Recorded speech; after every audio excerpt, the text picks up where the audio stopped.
Hi friends, welcome to Animal Wall Art Channel. I'm Carrie and I thought I'd tell you today about how I got into the business of making postcards, greeting cards, prints, and stickers. Believe it or not, it all started with Bitcoin in late 2017. I was a serious Bitcoin enthusiast. I followed everybody that was following Bitcoin. I read the newsletters, I read the white papers. I read white papers of Bitcoin and other coins. I was all in. I loved the idea of it. I loved the freedom of being able to send money to Iran in the middle of the night in case maybe you had an aunt starving out there and it's not her fault our governments are fighting and you could send it to them. Big fan of that. Somebody in Venezuela, you have a family member there, you're from there, maybe you're from there and you want to send money back to your grandma, you can do it on a Saturday night, no problem. So I was all in, and then something just wasn't passing the smell test after a while. This Satoshi, who's this Satoshi? Is it the FBI? Like, who is Satoshi? Come on. So I'm thinking about it like, the government knows more than we do. You want to think you're going to outsmart somebody. You ain't outsmarting nobody. It's just a matter of time until they snag you or whatever. So from there, after losing money, well, not really losing money, but not really making money in Bitcoin, I moved into survivalists, and so the survivalists, one of the things they do is they stockpile. It's like, okay, well, stockpiling, okay, but who's going to kind of keep Johnny down the block from taking all my shit? And oops, beep. So who's going to keep Johnny from taking all my stuff? So or Tony or whatever. So who's going to keep him from taking my stuff? Nothing. My brothers and other guys think like, yeah, we'll stop him. We got 8 people here and we all have guns. Like, no, but there's 16 people down there and they all have guns too. And gas. Like, whatever. So everybody thinks they're, what is it, Max from forget. Everybody thinks they're some kind of ninja, but you ain't ninja. They're gonna Waco, Texas your butt. You ain't gonna save your stockpiles with your ammunition. I don't care how many rounds you got. So then from stockpiling, right, I went to skills. I'm like, okay, well, what's the one thing they can't take from you? They can't take your skills. So if you know how to navigate, you know how to do things, so I don't know how to navigate really. But I learned some things. I tried beekeeping one year, killed a lot of bees, spent a lot of money. I tried sewing. Oh, that did not work out well. Sewing is not my thing. I can do a little plumbing. I could do a little car mechanics, but now with the electric motors and so that's all the plot. You can't fix an electric motor without a bunch of computers and science degree and stuff, right? So we went from that and skills, and I said, okay, well, skills. Now, this is when I went into the business, when I was getting to the skills. I'm like, we should promote everybody to be skills. If everybody's independent, before I failed at it myself, if everybody's independent, they can do their own things. If they know about guns, and they know about the government, like, yeah, everybody's going to be on board and we're all going to be okay. The more people I get to think like this, the less people are going to be a drag on society. Yeah. So that was my plan. And I set up this beautiful website and I had, I wanted to do the graphics. I always wanted to do the graphics, but I wasn't that good at it either. So, and I wasn't trained.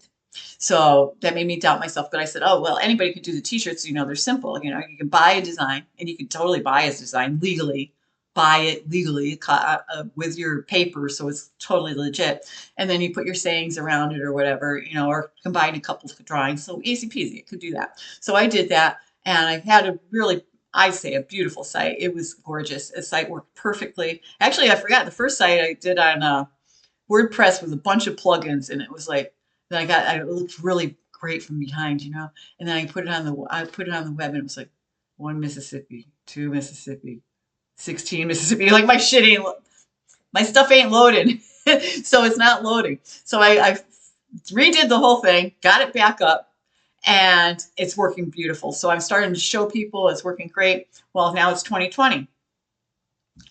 Product unavailable, and I had a POD, I had a print on demand I was working with. Not available, not available, not available, not available, nothing's available. I'm like, oh, great. So here we go. Let's try 2. Let's try 3. So I got my heat press, my hat press. I'm like, I'm going sovereign. I'm going to do it all by myself. So I got that stuff in there. I ordered my t-shirts and I ordered my long sleeve t-shirts. I ordered my women's t-shirts. Because some people want the boxy cut, some people want the tapered cut. So I got all these t-shirts. I start doing the fairs.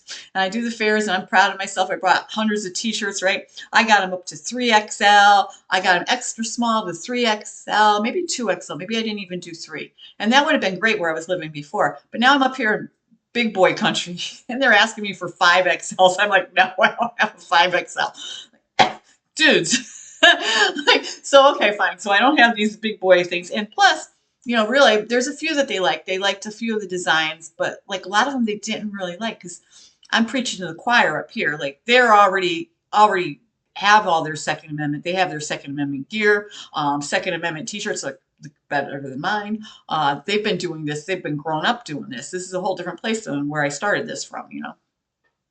So I'm preaching to the choir. I'm not selling shirts. I'm selling very few and not having a good time. And they're asking me for, and on top of the FXLs, now I've got the women's shirts and like, oh, do you have this one in this pink? Like, no. I don't have it in pink. So I got frustrated. I did that for about half of a season. I only did like 4 or 5 fairs. And then I said, well, I'm really going to put my go into it next year. And so I decided to do it. I was actually ran into a little unemployment stitch. So I was like, I'm not even going to look for a job. I'm going to go do this. So I did. I went all in. I started doing all these fairs. I booked all these fairs, man. And I was doing it. I'm getting up at like god awful times in the morning after loading my truck the day before. And I'm going all over bum yard. So anyway, I'm going all over the place and it's early in the morning. It's really nice, but they're 12 hour days. I don't want to be away from home that long anyway. But anyway, I do it and I'm not making money. If you make after your booth fee and everything, if you make $150, which I mean, other people make more. I wasn't doing that good. My product maybe wasn't that good, whatever. I wasn't making that good, but I'm like, you figure it's really a 3 day and 3 12-hour days. I'm making $50 a day. That turns out to. It's like, oh my gosh. So anyway, I'm doing that.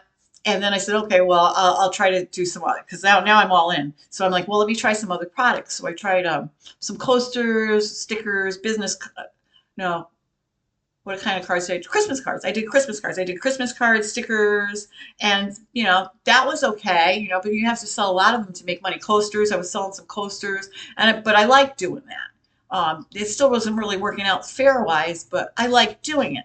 So I'm like, okay, well, let me stop doing the fairs. I canceled a bunch of them. I'm like, I'm over it. I'm just over it. I canceled a bunch of them, and then I went back to work, and I'm like, okay, well, now let me do the cards because I like doing that. And I'm just starting off, but I'm loving doing it. And it's also really good because there's two things. Like there's this guy's been preaching. I listened to a lot of his stuff actually when I was setting up for the fairs. And Mark Passio, and he says we have a responsibility to raise the collective, which is true. And somebody else told me that a long time ago, and I didn't really listen to her. It didn't really get through. But yeah, every thought you think, every bad action you do, it comes back on all of us. And I was thinking about like, the zombie apocalypse when everybody was watching The Walking Dead. It's almost like the whole nation just wanted that to happen. Huh, and did actually isn't that's kind of what happened, isn't it? We all wanted it to happen in 2020. It kind of did. So anyway, wow. Yeah, so the collective. So I thought it was my responsibility to collective. And that's what I'm doing. I'm going to try to do with these cards because there's two things the cards could do. They could elevate your mood through animals, make you love animals more, appreciate animals more. The things I see in animals, I want to share them with other people. So you will see the beauty in the animals too. So that's one thing. I could share anything through the animals too. I want to do some death row things with the animals. I want to promote some, and I'm not a vegetarian, but I want to promote some more. I think the way we eat meat is gross, though. We eat a lot of meat, so I'd like to get people away from a little bit of that meat, at least the store-bought meat. I could tell you some stories, but I won't. And it's good for communication too. All we do is TikTok, Facebook, and maybe if you're lucky, get a text now and then from your friends. Like, what about a card? People still buy Christmas cards and Valentine's cards, but just even an everyday card, a little postcards, it has something funny on the front that says, I'm thinking of you. It's a way to connect with somebody. Maybe somebody that's, I have those friends that I love them, but like, it's really uncomfortable to talk to them. And some of them it's because they're special needs. Some of them it's just because we haven't talked in so long. And, there's different reasons, but yeah, it's a way to connect with somebody. If I just send them a postcard, hey, I think about you. Hey, I'm sorry, whatever.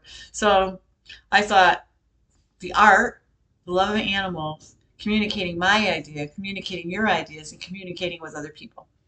And that's why I'm here. That's why I'm doing it. That's my part of adding to the collective instead of subtracting.